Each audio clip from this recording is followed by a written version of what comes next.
Hello dear student, आप सभी का स्वागत है अपने यूट्यूब चैनल डियर प्रतीक क्लासेज में। आशा करते हैं आप सभी लोग मस्त होंगे, जबरदस्त होंगे।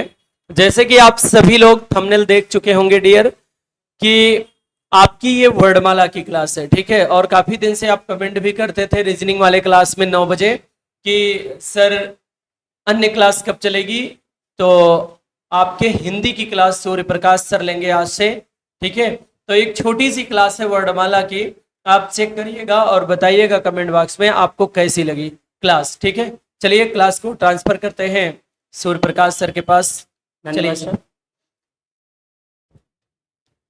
स्वागत है दोस्तों आपका आपके डियर प्रतीक क्लासेस में। आइए हम वर्णमाला की तरफ चलते हैं और वर्णमाला को समझते हैं कि वर्णमाला में स्वर व्यंजन क्या है, ये सब कैसे उच्चारण किए जाते हैं, किस स्थान से उच्चारण किए जाते हैं, यथा जो भी हो। आइए आगे देखते हैं वर्णमाला।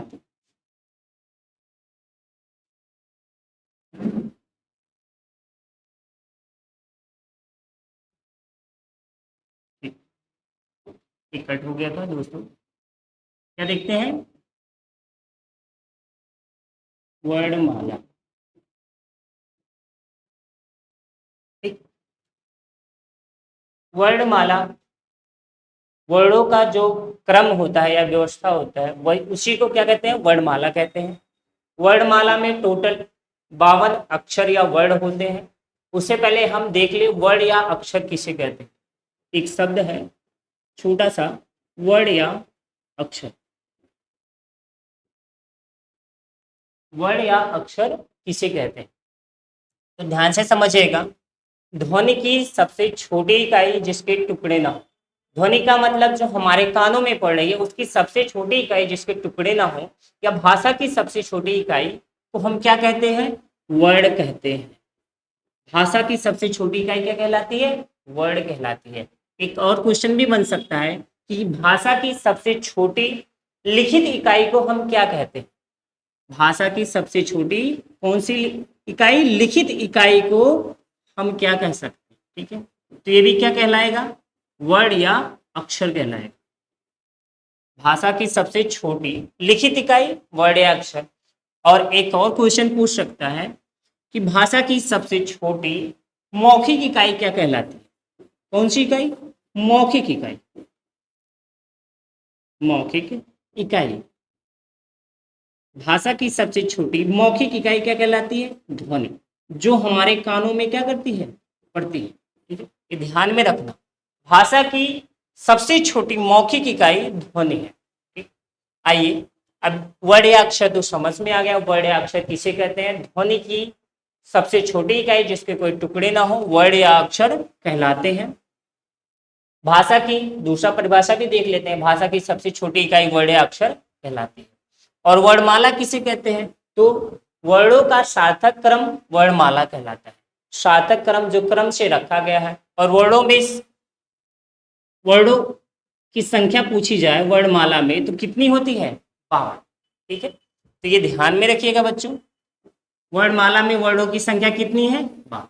और वर्णों के भेद में जब पूछेगा या वर्णों के प्रकार में कि वर्णमाला को कितने भेदों में बांटा गया है, तो वो 2 हैं। कौन कौन से, आइए देखते हैं। पहला क्या हो जाता है, स्वर, और दूसरा क्या होता है, व्यंजन। पहला क्या है दोस्तों, स्वर, दूसरा क्या, व्यंजन।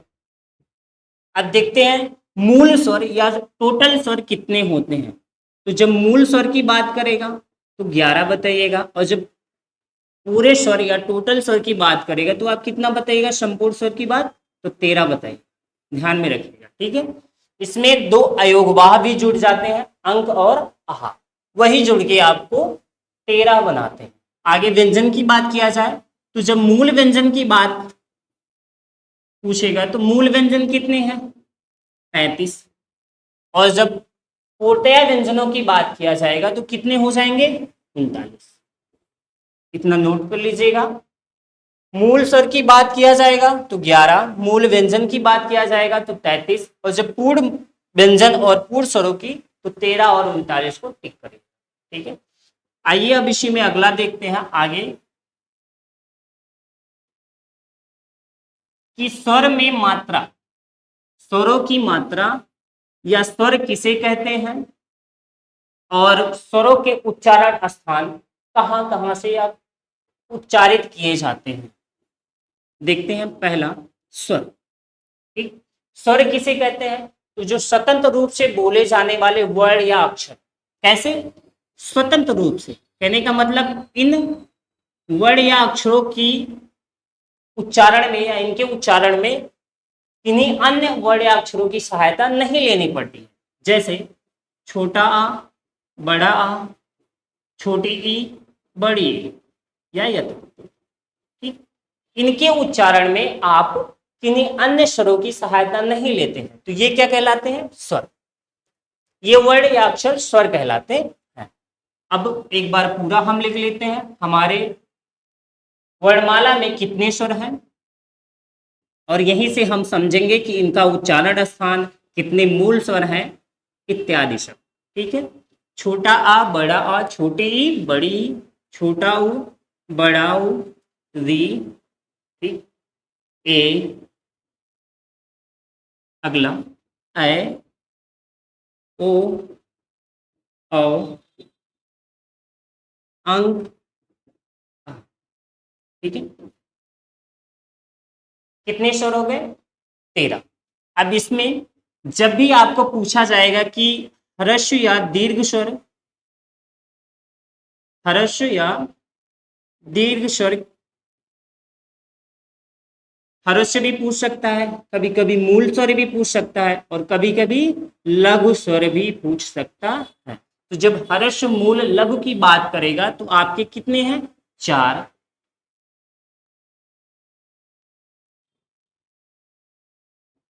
ठीक, कौन कौन से? तो ध्यान में देखिएगा, छोटा आ, छोटी ई, छोटा ऊ और री। हाँ, यहाँ पे एक बात और हम बता दें, ये जो री है संस्कृत में जब आप इन्हें देखेंगे तो री के साथ साथ एक बड़ी री भी बनती है। क्या बनती है? बड़ी री। हालांकि जब ये हिंदी में इसका उद्भव हुआ या हिंदी में जब ये आया तो यहाँ से बड़ी री को क्या कर दिया गया? हटा दिया गया। ये ध्यान में रखिएगा, बड़ी री को क्या कर दिया गया? हटा दिया। ठीक, चलिए ठीक, देखते हैं लघु स्वर, छोटा आ, छोटी ई, छोटा ऊ और क्या है? री या छोटी री। ठीक, दीर्घ स्वर की बात करें, ठीक है, आइए देख लेते हैं दीर्घ स्वर कितने हैं। बड़ा आ, बड़ी ई, बड़ा ऊ, ए, ऐ, ओ और अ। ये इतने क्या कहलाते हैं? दीर्घ स्वर। ठीक है, बड़ा आ, बड़ी ई, बड़ा ऊ, ए, ऐ, ओ, औ। ये क्या है? दीर्घ स्वर। भाषा विज्ञान के अनुसार इसी में पूछ लेता है एक पुलित स्वर और संयुक्त स्वर किन्हें कहते हैं। ठीक है, हाँ, ये अगर वीडियो ये समझ में आ गया हो या एक बार स्क्रीनशॉट भी ले सकते हैं या नोट कर सकते हैं। आगे देखते चलिए, भाषा विज्ञान के अनुसार हमने क्या बताया कि पुलित स्वर और संयुक्त स्वर कितने हैं। ठीक है, इसको इरेज कर देते हैं। ठीक, चलो अब पहले बात किया जाए पुलित स्वर। ठीक है, पुलित स्वर में जब भी आप राम का उच्चारण करते हैं तो बीच में आ की मात्रा को खींचते हैं, उसी में वो मात्रा किस प्रकार से लगती है देखते हैं। जैसे राम, ठीक है, तो ये जो मात्रा कहलाती है यही क्या कहलाती है? पुलित स्वर। ये आ की मात्रा, ठीक है, सबसे छोटा, आ से भी छोटा, आ से भी पहले आने वाला वर्ड यही था। ठीक है, अगला क्या है? संयुक्त स्वर। अगला क्या है? संयुक्त स्वर। तो संयुक्त स्वर हमेशा आपको 4 मिलेंगे, ए, ऐ, ओ और औ। और यही चारों संयुक्त स्वर आपको संधि विच्छेद में भी मिलते हैं। ठीक है, कौन कौन से हैं? ए, ऐ, ओ और औ। ठीक है, चलिए अब ये तो हो गया कि हर्ष या लघु स्वर कितने हैं, 4 हो गए। दीर्घ स्वर कितने हैं, पुलिस स्वर कौन है, संयुक्त स्वर कौन से। अब देखते हैं कि इन स्वरों का उच्चारण स्थान कहां कहां से होता है। एक बार देखिएगा, इन स्वरों का उच्चारण स्थान हम मुख के कौन कौन से भाग से करते हैं। ठीक है, चलिए एक बार फिर से मिटा दे, फिर से लिख देते हैं।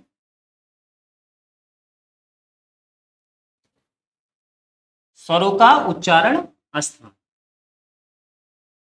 ठीक है, उच्चारण स्थान।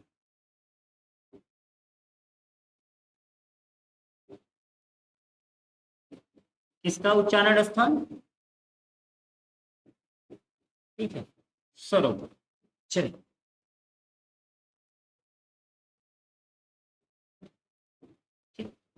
हम देखते हैं, छोटा आ, बड़ा आ। आप उच्चारण करके भी एक बार देख सकते हैं। छोटा आ और बड़ा आ का जो उच्चारण स्थान है वो कहां से होता है, तो नोट करिएगा बच्चों, कंठ से होता है। ठीक है, इसके बाद क्या आता है, छोटी ई, बड़ी ई। छोटी ई, बड़ी ई का उच्चारण स्थान कहां से होता है बच्चों, तालु से होता है। छोटा ऊ, बड़ा ऊ का उच्चारण स्थान कहां से होता है, ओष्ठ से होता है, ऊंट।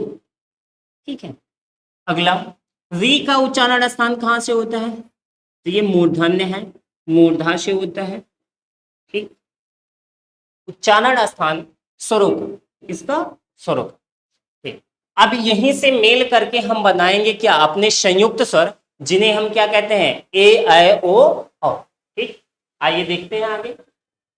छोटा आ का जब छोटे ई, बड़े ई से मेल होगा तो क्या बनेगा, ए, क्या बनेगा दोस्तों, ए और ऐ। और हाँ, ध्यान में रखिएगा, इनका उच्चारण स्थान भी कैसे होगा, मिक्स होके, कंठ और तालु से। कंठ और ताल, ये दोनों मिलके इनका उच्चारण स्थान करेंगे। किनका, ए और ऐ का। जब भी पूछा जाए कि ए और ऐ का उच्चारण स्थान क्या है, तो कंठ तालु या कंठ तालव्य बोले। क्या बताएंगे, कंठ तालु या कंठ तालव्य। आगे देखते हैं, छोटा आ, बड़ा आ जब किससे मिलता है, छोटा ऊ, बड़ा ऊ से, तो क्या बनता है, ओ और औ। क्या बनता है बच्चों, ओ और औ बनता है। अब इनका उच्चारण स्थान भी कैसा होगा, सेम जैसे मैंने पहले बताया, कंठ और ओष्ठ को मिला के ओ और औ का उच्चारण स्थान बनता है, तो क्या हो जाएगा, कंठोष्ठ, कंठ ओष्ठ। ठीक, एक और दो बच रहे हैं आपके स्वर में, अंक और आहा। तो अंक ये कहां से है, अनुनासिक या नासिक भी इसे बोल सकते हैं। क्या है, अनुनासिक। और अगला क्या हो गया, आह। इन दोनों को क्या कहा जाता है, मैंने पहले ही बता दिया, अयोगवा। ये दोनों क्या कहलाता है, अयोगवा। और जब भी पूछा जाएगा अनुस्वार किसे कहते हैं, तो ध्यान में रखिएगा, अनुस्वार हमेशा किसको कहते हैं, अंक को कहते हैं। हाँ बच्चों, अब यहाँ पे भी हम देख लेते हैं कि इसमें घोष कौन कौन से स्वर हैं, और अल्प प्राण व महाप्राण कौन कौन से स्वर हैं। ध्यान में देखिएगा, ध्यान से देखिएगा, ध्यान में रखिएगा ये सारी चीजें। ये आपके क्वेश्चन, ये आपके एग्जाम में क्वेश्चन यहीं से बनते हैं। कैसे बनते हैं देखिएगा, पूछ लेगा कि री का उच्चारण स्थान, तो आप मूर्धन्य बताएंगे, लेकिन री कैसा है, घोष है या अघोष है। तो ध्यान में रखिएगा, जितने भी स्वर हैं वो सभी क्या होते हैं, घोष या सघोष। और जितने भी स्वर हैं वो सभी री को केवल छोड़ के, ऋषि बाबा, री से ऋषि बाबा, री को छोड़ के सभी क्या कहलाते हैं, अल्प प्राण। ठीक है, और यही एक है जो क्या कहलाता है, महाप्राण। बाकी और सभी क्या कहलाते हैं, अल्प प्राण। तो ये अपने नोट्स में नोट कर लीजिएगा, छोटा आ से अंक तक केवल री वर्ड को छोड़ के सभी अल्प प्राण और महाप्राण केवल री, और सभी स्वर क्या कहलाते हैं, ठीक है। स्वर का उच्चारण स्थान और स्वर को अल्प प्राण महाप्राण कौन कौन से वर्ण कहलाते हैं, ये तो समझ में आ गया। आगे हम चलते हैं व्यंजन की तरफ, ठीक है। जब भी इनमें पूछेगा कि मूल स्वरों की संख्या कितनी है, मूल स्वर की संख्या जब पूछेगा तो आप हमेशा 11 बताइएगा, और जब मूल स्वर कौन कौन से हैं पूछेगा तो आप हमेशा 4 बताइएगा। वो भी कौन कौन से, छोटा आ, छोटी ई, छोटा ऊ और एक ये आपका क्या री। मूल स्वर जब पूछेगा तो छोटा आ, छोटी ई और छोटा ऊ और री बताइएगा। जब मूल स्वरों की संख्या पूछेगा तो क्या 11, ठीक है। चलिए आगे की तरफ चलते हैं। व्यंजन, व्यंजन किसे कहते हैं, ठीक, क्या बात आती है, व्यंजन किसे कहते हैं, ठीक है। चलिए, वह वर्ड या अक्षर जो स्वरों की सहायता से बोले जाते हो क्या कहलाते हैं, व्यंजन कहलाते हैं। किसकी सहायता से, स्वरों की सहायता से, किसकी सहायता से, स्वरों की सहायता से। एक छोटी सी बात को ध्यान में रखिएगा, हम यहाँ पे लिख देते हैं इनकी मात्रा, ठीक है, जैसा कि हमने अगले वाले टॉपिक में नहीं बताया, बट इनकी मात्रा ध्यान में रखिए, ठीक। री, ए, ऐ, ओ, औ, अंक,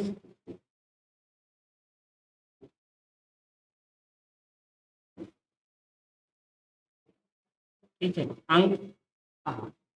चलिए इनकी मात्रा देख लेते हैं। इसके मात्रा होता है, ठीक, बड़ा का, छोटी का ध्यान में रखिएगा ये मात्रा, बड़ी का ऐसे मात्रा, ठीक, छोटा ऊ, बड़ा ऊ, री, ए सिंगल मात्रा, ऐ डबल, ठीक है, ओ, और ये मात्रा नोट कर लीजिएगा, ये आपके काम में आने वाला है, ठीक है। आगे आपके प्रश्न यहाँ से बन सकते हैं कि कौन सी मात्रा कैसे लगती है।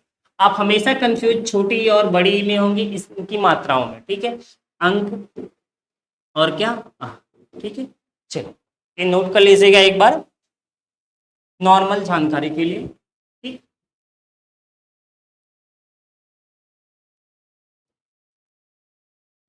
आगे देखते हैं व्यंजन की तरफ। स्वरों की सहायता से बोले जाने वाले वर्ड क्या कहलाते हैं, व्यंजन कहलाते हैं। व्यंजनों की टोटल संख्या कितनी है, 39। और जब मूल व्यंजन पूछा जाएगा तो कितने हैं, 33, ठीक, ये ध्यान में रखिएगा। मूल व्यंजनों की संख्या 33, और वैसे अगर नॉर्मल पूछा गया व्यंजनों की संख्या 39। आगे देखते हैं वो कौन कौन से हैं, ठीक, इसको मिटा देते हैं।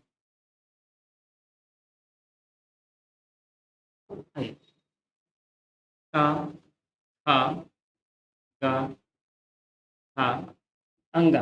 ध्यान में रखिएगा दो व्यंजन बढ़े हैं, ठीक है, दो वर्ड या अक्षर बढ़े हैं, वो कौन कौन से हैं, और वहां पे ये जो बिंदी रखी जाती है वो किस तरफ लगती है, ऊपर नीचे दाएं बाएं, ये ध्यान में रखिएगा, क्योंकि आपके प्रश्न में वर्तनी शुद्ध में या फिर वर्ड अक्षर शुद्ध में जरूर पूछ सकता है, ठीक है।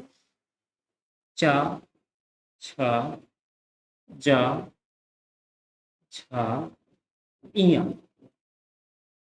टा, ठा, डा, ठा, अड़ा, ता, था, दा, हा, ना, ठीक, पा, फा, बा, हा, और अगला क्या है, ठीक।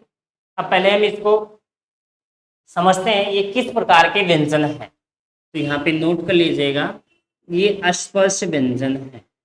कैसे व्यंजन है, स्पर्श व्यंजन है, ठीक है। किस प्रकार के व्यंजन है, ध्यान में रखिएगा ये कैसे व्यंजन कहलाते हैं, स्पर्श व्यंजन कहलाते हैं, ठीक, या इन्हें वर्गीय व्यंजन भी कहते हैं। इन्हें क्या कहते हैं, एक और बात नोट कर लीजिएगा जो पूछा जा सकता है आपके एग्जाम में, कि वर्गीय व्यंजन किसे कहते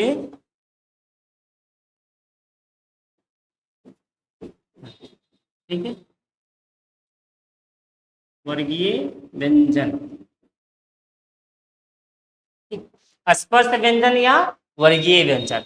और जब भी अस्पष्ट व्यंजनों की संख्या पूछेगा तो आप नोट कर लीजिए कितने हैं, 25। अस्पष्ट व्यंजनों की संख्या कितनी है, 25। ठीक है, अब आगे देखते हैं क्या बचा था, या, रा, ला, वा। ठीक, और इसके बाद बड़ा सा, खट्टी सा, छोटा सा, हा, छत्रिक, ज्ञ। जो अक्षर नए आए हुए हैं उनको नोट कर लीजिए और ध्यान से लिखिएगा। ठीक है, इनमें जो बिंदी है वो नीचे की तरफ लगी, किस तरफ लगी है, नीचे की तरफ। ठीक है, हाँ, और एक और है जो संयुक्त में ही आता है, कौन सा, सा। ठीक है, आइए देखते हैं या, रा, ला, वा किस प्रकार के व्यंजन कहलाते हैं। तो ध्यान में रखिएगा, या, रा, ला, वा अंतःस्थ व्यंजन है। ठीक है, खट्टी सा, सॉरी, बड़ा सा, खट्टी सा, छोटा सा, हा कैसे व्यंजन है, ऊष्म व्यंजन है। ये लिखिएगा अंतःस्थ व्यंजन। ठीक है, और ये क्या है, ऊष्म व्यंजन। ठीक, क्षत्रिज्ञ, ड और ढ, ये जो दो वर्ण नए आए हैं ये किस प्रकार के व्यंजन में आते हैं, तो ये ध्यान में रखिएगा, द्विगुण व्यंजन। या एक और शब्द आता है, कौन सा, उच्छिप्त व्यंजन। ठीक है, नए वर्ण कौन कौन से व्यंजन क्या कहलाते हैं, द्विगुण या उच्छिप्त व्यंजन, और कौन कौन से हैं, ये 3 है। ठीक है, और ये श्रा को ही क्या कहा जाता है, उस, ध्यान में रखिएगा, श्रा को किस प्रकार का व्यंजन कहा जाता है, ऊष्म या संयुक्त, बताइएगा। तो ये जो श्रा है आपका, ये संयुक्त व्यंजन में ही आता है। किस व्यंजन में आता है, संयुक्त व्यंजन में आता। ठीक है, चलिए एक बार फिर से बैक करके देखते हैं, अब आगे की तरफ इनका उच्चारण स्थान भी देख लेते हैं। ठीक है, उत्तरी उच्चारण स्थान देखते हैं, का, खा, गा, घा, अंगा। ठीक है, का, खा, गा, घा, अंगा का उच्चारण स्थान जो है वो कहां से है, कंठ से। चा, छा, जा, जा यहाँ का स्थान कहां से है, तालु से। लिखते चलेगा, इसका उच्चारण स्थान कंठ, और चा, छा, जा, जा का यहाँ का उच्चारण स्थान तालु। टाठा, डाढ़ा, ड़ा का उच्चारण स्थान ध्यान में रखिएगा, मूर्धन्य या मूर्धा। ता, था, दा, धा, ना का उच्चारण स्थान दंत या दंत। ठीक है, पा, फा, बा, भा, मा का उच्चारण स्थान ओष्ठ। ठीक है, इनका उच्चारण स्थान तो आपको क्या हो गया, क्लियर हो गया। अब आगे की तरफ बढ़ते हैं, या, रा, ला, वा। ठीक है, इनमें ध्यान रखिएगा, या, रा, ला, वा और बड़ा सा, खट्टी सा, छोटा सा, हा का उच्चारण स्थान कहां से होता है। तो ये थोड़ा सा कठिन है लेकिन याद हो जाएगा।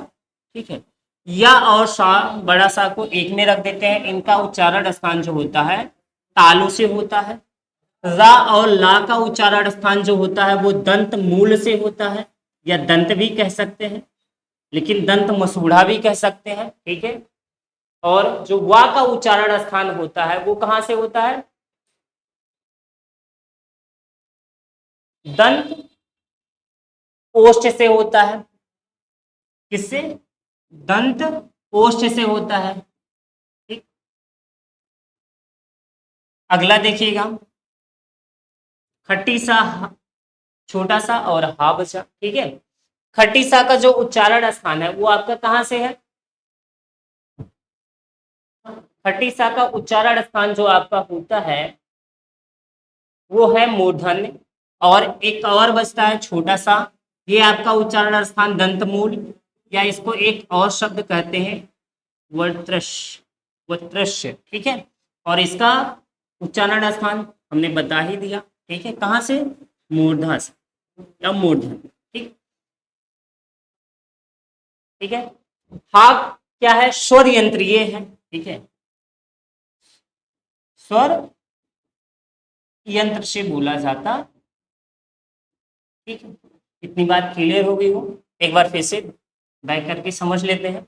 का का गा गा अंगा का उच्चारण स्थान कंठ से, चा छा जा जा इया का उच्चारण स्थान तालु से, टा ठा ड ढ अड़ा का उच्चारण स्थान मूर्धन या मूर्धा से, अगला ता था दादा ना का दंत से, पाफा बाभा मा का ओष्ठ से, ठीक है। अब यहीं पर हम क्लियर कर लेते हैं जितने भी वर्गीय व्यंजन हैं उनमें कौन कौन से महाप्राण और कौन कौन से अल्प प्राण होते। आइए देखिएगा, ठीक है, चलिए, ठीक,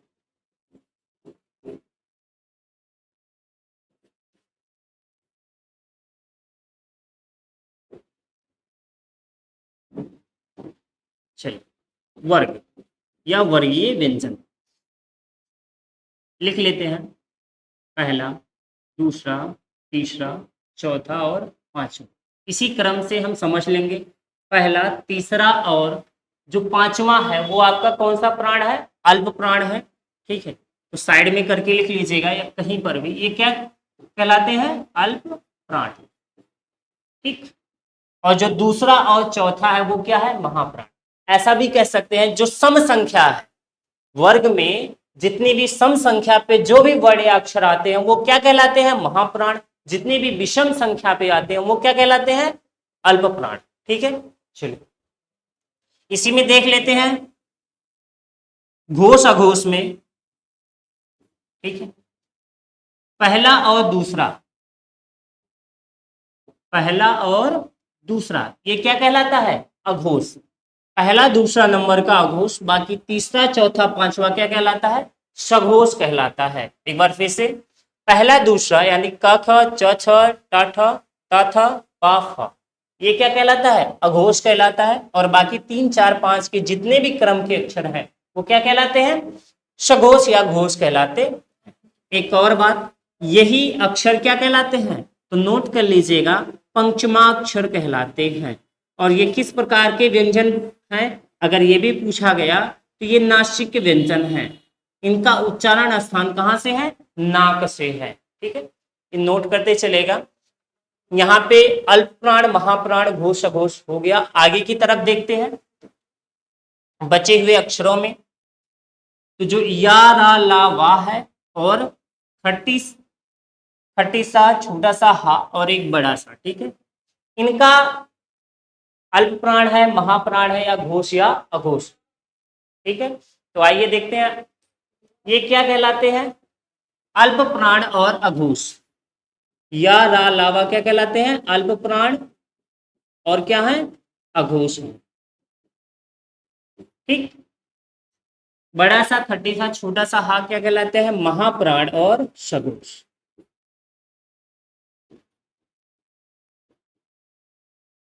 ठीक। क्या कहलाते हैं, महाप्राण और सघोष कहलाते हैं।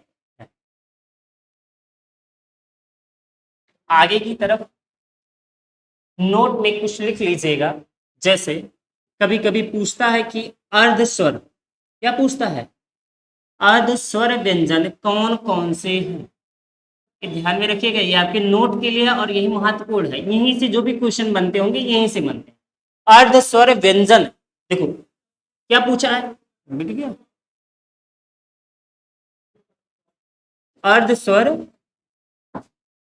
अर्ध स्वर भी पूछा है और आगे क्या पूछा है, व्यंजन भी पूछा है। अर्ध स्वर व्यंजन कौन कौन से हैं? एक या आता है और दूसरा वा, ये क्या कहलाते हैं, अर्ध स्वर व्यंजन कहलाते। ठीक, और एक और क्वेश्चन पूछ सकता है, लुंठित, क्या पूछेगा, लुंठित व्यंजन, लुंठित व्यंजन कौन सा है, तो आप ध्यान में रखिएगा। लुंठित या प्रकंपित कभी भी पूछा तो आप ला को लिखिएगा, ठीक है। लुंठित या प्रकंपित व्यंजन कौन से हैं, ला है, ठीक।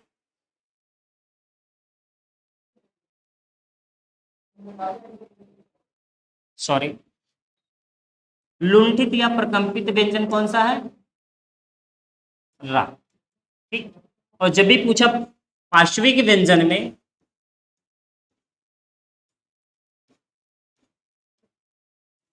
तो उसमें क्या कहेंगे? ल। ठीक। ये महत्वपूर्ण क्वेश्चन है जो अलग से पूछे जा सकते हैं, और यही पूछता भी, क्योंकि ये याद करने वाली, और ये सभी व्यंजन कैसे भी रहते हैं? अंतःस्थ भी रहते। कौन से व्यंजन रहते हैं? अंतःस्थ भी। ठीक है, चलो।